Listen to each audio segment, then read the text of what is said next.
رات کا پچھلا پہر تھا، سارے کا سارا مدینہ نور میں ڈوبا ہوا تھا۔ لوگ رحمت کی چادر اوڑے ہوئے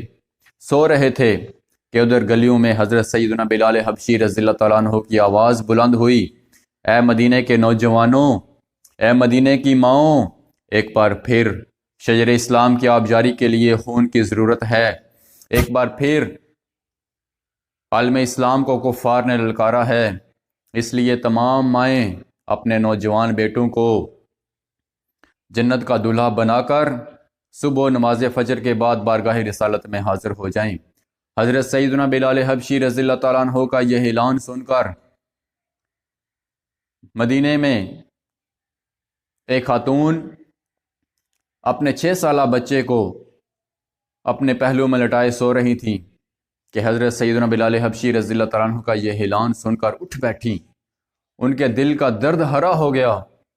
کیونکہ کچھ ہی سال پہلے یا 1 سال پہلے حضرت ان کے خاوند غزوہ بدر میں شہید ہو چکے تھے۔ آج وہ سوچ رہی تھی کہ آج میرے پاس تو کوئی نوجوان بیٹا بھی نہیں ہے، آج میرے پاس تو کوئی ایسا جوان بیٹا نہیں جسے میں بارگاہ رسالت میں حاضر کر سکوں۔ کل بارگاہ رسالت میں بعد فجر مائیں اپنے بچوں کو پیش کریں گی، اپنے جوان بیٹوں کو دلہا بنا کر بارگاہ رسالت میں حاضر ہوں گی، اپنی عمر بھر کی کمائی پیش کریں گی، اپنے نذرانے پیش کریں گی، اپنے جوانوں کو لے کر بارگاہ رسالت میں تحفتاً پیش کریں گی۔ لیکن میرے پاس کیا ہے؟ ایک 6 سالہ بچہ ہے، میں کیسے بارگاہ رسالت میں حاضر ہوں گی؟ میں کیا پیش کروں گی؟ یہی سوچ سوچ کر ان کی نیند آنکھوں سے دور ہو گئی، ان کا دل کا درد بڑھنے لگا اور پھر اٹھ کر بیٹھ گئیں۔ اور دل کا درد بڑھتے بڑھتے جب حد سے زیادہ ہوا اور صبر کا پیمانہ لبریز ہوا، جب درد کا یہ پیمانہ لبریز ہوا تو آنکھوں کے رستے آنسو بن کر چھلکنے لگا۔ اب آہوزاریوں سے کے ساتھ رونے لگ گئیں۔ ادھر اس بچے نے جب ماں کی سسکیاں سنی، ماں کی آہوزاری سنی تو وہ بھی اٹھ کر بیٹھ گیا اور پوچھنے لگا، ماں تجھے کیا ہوا ہے؟ ماں کیا تجھے درد ہو رہا ہے؟ ماں کیا تیرے پیٹ میں درد ہے؟ ماں کیا تیرے سر میں درد ہے؟ لیکن ماں ہے کہ بتانے کے بجائے اور بلند آواز سے رونے لگی۔ ماں اپنی ماں کے ساتھ لپٹ کر رونے لگا اور پوچھنے لگا، ماں تجھے کیا ہوا ہے؟ تو کیوں رو رہی ہے؟ تجھے کیا ہوا ہے؟ آخر کار ماں نے بتایا، بیٹا ابھی ہم سو رہے تھے کہ حضرت سیدنا بلال حبشی رضی اللہ تعالیٰ عنہ گلیوں سے اعلان کرتے ہوئے گزرے ہیں کہ اے مدینے کی ماؤں، اپنے نوجوان بیٹوں کو بارگاہ رسالت میں حاضری کے لیے عالم اسلام شجر اسلام کی آبجاری کے لیے ایک بار پھر خون کی ضرورت ہے، اس لیے اپنے نوجوان بیٹوں کو دلہا بنا کر صبح نماز فجر کے بعد بارگاہ رسالت میں حاضر ہو جاؤ۔ میں یہ سوچ سوچ کر رو رہی ہوں کہ کاش میرے پاس بھی کوئی جوان بیٹا ہوتا، کاش میرے پاس آج کوئی میری جوان اولاد ہوتی تو میں بھی آج بارگاہ رسالت میں جا کر اسے پیش کرتی اور سرکار دو عالم صلی اللہ علیہ وآلہ وسلم کی خدمت میں یہ تحفہ پیش کرتی کہ یا رسول اللہ صلی اللہ علیہ وآلہ وسلم، یہ عمر بھر کی کمائی آپ کے حضور پیش کرتی ہوں، قبول کیجئے۔ مگر افسوس کہ میرے پاس کوئی جوان بیٹا نہیں۔ وہ بچہ کہنے لگا، ماں تجھے پریشان ہونے کی ضرورت نہیں، ماں تو کیوں روتی ہے؟ کیا میں نہیں ہوں؟ میں ہوں نا، تو مجھے پیش کر دے۔ ماں کہنے لگی، نہیں بیٹا، تو نہیں جانتے، بیٹا تم نہیں جانتے کہ میدان کارزار کی سختیوں کو تم نہیں جانتے، تم تلوار کی کاٹ کو نہیں جانتے، تم نہیں جانتے کہ میدان جہاد میں کس قدر سختیاں برتی جاتی ہیں، میدان جہاد کی سختیوں کو تم نہیں جانتے، تم تلوار کی کاٹ کو نہیں جانتے۔ لیکن وہ بچہ کہنے لگا، ماں کوئی بات نہیں، میں اگر تلوار کے ساتھ لڑ نہیں سکتا تو کیا ہوا، میں تلوار کے وار کے آگے حفاظت کے لیے تو کھڑا ہو سکتا ہوں۔ اگر میں سرکار دو عالم صلی اللہ علیہ وآلہ وسلم کے لیے تلوار اٹھا کر لڑ نہیں سکتا تو کیا ایسا نہیں ہو سکتا کہ جب سرکار دو عالم صلی اللہ علیہ وآلہ وسلم پر کوئی تلوار سے وار کرے تو میں اس وار کو بچانے کے لیے خود آگے آ جاؤں، وہ وار میرے جسم پر کر دیا جائے۔ اگر کوئی نیزہ سرکار دو عالم صلی اللہ علیہ وسلم کی طرف آتا ہے تو میں اس نیزے کے سامنے آڑ بن جاؤں، میں اپنے جسم پر وہ جھیل لوں، تو ایسا بھی تو میں کر سکتا ہوں۔ ماں تم پریشان نہ ہو، بلکہ مجھے بارگاہ رسالت میں لے کر حاضر ہو جاؤ اور سرکار دو عالم صلی اللہ علیہ وآلہ وسلم کی خدمت میں پیش کر دو۔ بچے کی یہ گفتگو سن کر ماں کی ڈھارس بندی، ماں کا حوصلہ بڑھ گیا اور ماں خشک ہو گئی کہ اے پاک پروردگار عالم، تو نے مجھے کس قدر نیک اولاد عطا فرمائی ہے، کس قدر سعادت مند اولاد عطا فرمائی ہے۔ یہ بات سنی، بعد نماز فجر اپنے بیٹے کو اٹھا کر بارگاہ رسالت میں حاضر ہوئیں۔ ادھر دیکھا کہ مسجد نبوی میں سرکار دو عالم صلی اللہ علیہ وآلہ وسلم صحابہ کرام کی صفیں درست فرما رہے ہیں، مجاہدین کو تیار کر رہے ہیں، مجاہدین کے گھوڑوں کو، مجاہدین کے سامان کو ترتیب دے رہے ہیں، مجاہدین کی صفیں بنا رہے ہیں۔ ادھر جب ایک نقاب پوش عورت کو آتے ہوئے دیکھا تو سرکار دو عالم صلی اللہ علیہ وآلہ وسلم نے حضرت سیدنا بلال حبشی رضی اللہ تعالیٰ عنہ کو بھیجا کہ اے بلال،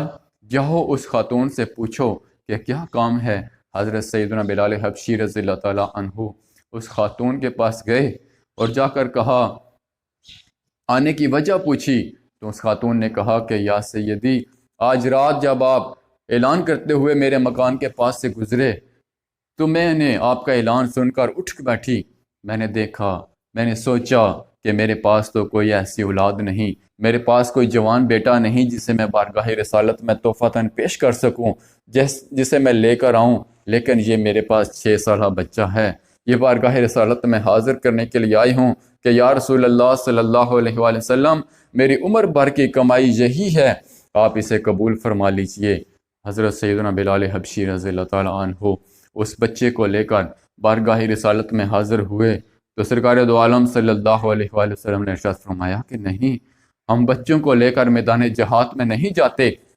ہم بچوں کو لے کر میدان جہاد میں نہیں جائیں گے، یہ بچہ آپ لے کر جاؤ، اس کی پرورش کرو، آپ کی قربانی قبول کر لی گئی ہے۔ اے عاشقان رسول، ذرا غور فرمائیں، وہ مائیں کیسی تھیں کہ جن کا جینا مرنا صرف خدا اور خدا کے رسول کے لیے تھا، جنہوں نے اپنے اولاد کی تربیت کیسی کی تھی کہ ایک 6 سالہ بچہ بھی کہہ رہا ہے کہ اے ماں، تم کیوں پریشان ہوتی ہو، تم بارگاہ رسالت میں مجھے پیش کر دو، اگر میں جہاد کرنے کے قابل نہیں ہوں، اگر میں تلوار اٹھانے کے قابل نہیں ہوں تو کیا ہوا، میں تلوار کے وار کو اپنے جسم پر برداشت تو کر سکتا ہوں، میں سرکار دو عالم صلی اللہ علیہ وسلم پر آنے والے تیر کے لیے آڑ تو بن سکتا ہوں۔ لیکن ذرا غور فرمائیں، آج ہمارا کیا حال ہے۔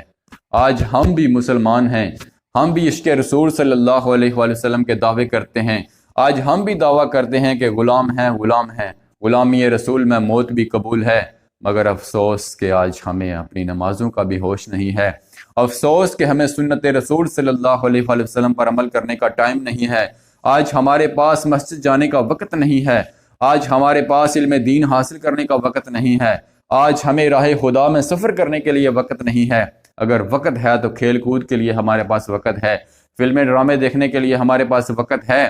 ہمیں دنیاوی معاملات میں مال و دولت کمانے کے لیے ہمارے پاس وقت ہے، لیکن اگر وقت نہیں ہے تو دین کے لیے ہمارے پاس وقت نہیں ہے۔ اے عاشقان رسول، یہ ہمارے لیے لمحہ فکریہ ہے کہ ہم اپنے آپ کو جھنجھوڑیں، اپنے ضمیر سے پوچھیں کہ کیا واقعی ہم عاشق رسول ہیں؟ کیا عاشق ایسے ہوتے ہیں کہ جو اپنے محبوب کی نافرمانی کریں؟ آج ہم عشق مصطفیٰ کا دعویٰ بھی کریں اور پھر سنت رسول سے روگردانی بھی کریں۔ نہیں، عشق یہ نہیں ہے، بلکہ عشق مصطفیٰ صلی اللہ علیہ وسلم کا تقاضا یہ ہے کہ ہم اپنے اسلاف کی طریقہ کار کے مطابق زندگی گزاریں، ہم اپنے اسلاف کی ان طریقہ کے مطابق زندگی گزاریں جن کے مطابق ہمارے اسلاف نے آج سے صدیوں پہلے ہمیں یہ بتا دیا کہ ہمارا جینا اور مرنا، ہمارا اٹھنا اور بیٹھنا صرف اور صرف بارگاہ رسالت صلی اللہ علیہ وآلہ وسلم سے پیش کیے گئے ان اصولوں کے مطابق ہے جو مسجد نبوی میں بیٹھ کر جو سرکار دو عالم صلی اللہ علیہ وآلہ وسلم نے اپنے صحابہ کو پیش کیے، جس کے مطابق صحابہ نے زندگی گزاری، اولیاء اکرام نے ہمیں زندگی گزار کر ہمیں بتا دیا کہ اے لوگو، اس طرح عشق مصطفیٰ صلی اللہ علیہ وسلم میں زندگی گزارتے ہیں۔ عشق مصطفیٰ کا نمونہ دیکھنا ہے تو سیدنا بلال حبشی رضی اللہ عنہ کی زندگی کو دیکھیں، حضرت سیدنا ابوبکر صدیق رضی اللہ عنہ کی زندگی کو دیکھیں،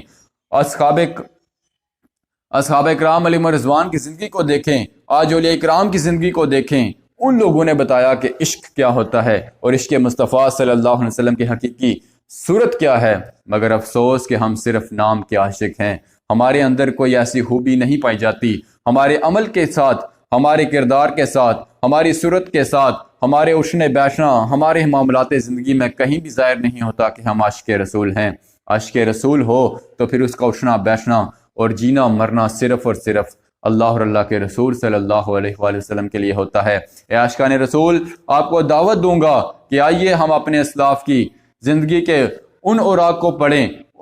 ان کی کتابوں کو پڑھیں، ان کی زندگی کو دیکھیں، ان کی سیرت کو دیکھیں کہ ہم نے کیسے زندگی گزارنی ہے۔ تو انشاءاللہ عز و جل اگر ہم اپنے آقا صلی اللہ علیہ وآلہ وسلم کی غلامی کا پٹا اپنے گلے میں ڈال لیتے ہیں تو پھر نہ صرف اس دنیا میں بلکہ سارے جہان میں ہم کامیاب ہوں گے۔ نہ صرف اس دنیا میں بلکہ اس جہان میں بھی ہماری کامیابی ہوگی۔ کل بروز محشر بھی ہمیں سرکار دو عالم صلی اللہ علیہ وآلہ وسلم